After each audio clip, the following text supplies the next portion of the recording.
Go.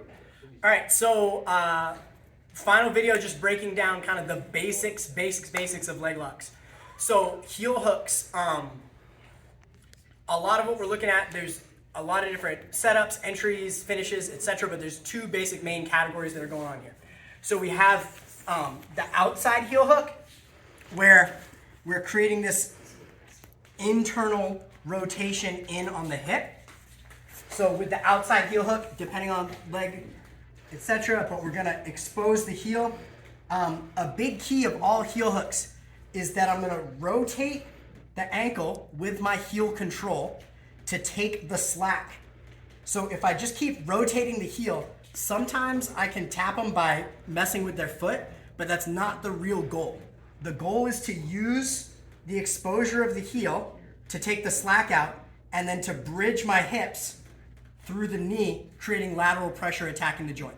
So we could get the foot, we could get a spiral fracture here, but we're really trying to focus on getting the knee. Outside heel hooks, one of the reasons that they're a little bit more difficult to finish most of the time is that because our bodies naturally have more ability to create slack with the hips in this direction. If you contrast that with an inside heel hook, where I've flipped the leg,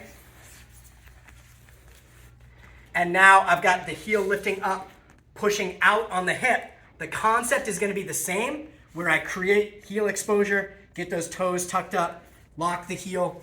So now we're in here, and I open, I take the slack out the same way, but then as I'm bridging through, I'm sliding into the slide of the hip. When we hit an inside heel hook, our hips don't have the ability to open up further, and so there's a lot greater chance that because there's that lack of mobility and we've taken out the slack in the ankle, the knee's gonna blow a lot faster. So why do you see inside heel hooks as a more common finish at the higher levels? Because the defensive options are a little bit more limited. Generally speaking, for heel hook defense, we're gonna look to prevent that heel exposure by turning our heel down and away. We're gonna look to be able to continue to roll. So we wanna stay mobile. As always, with any leg lock, that secondary leg is very important. So a lot of the defensive options come out of the secondary leg. So offensively, I wanna have some kind of control of it. Defensively, it feels good at a more beginner level to bring this leg over and help. But by bringing our leg over, we're really limiting a lot of our escape options. It's actually better more often to keep that leg away.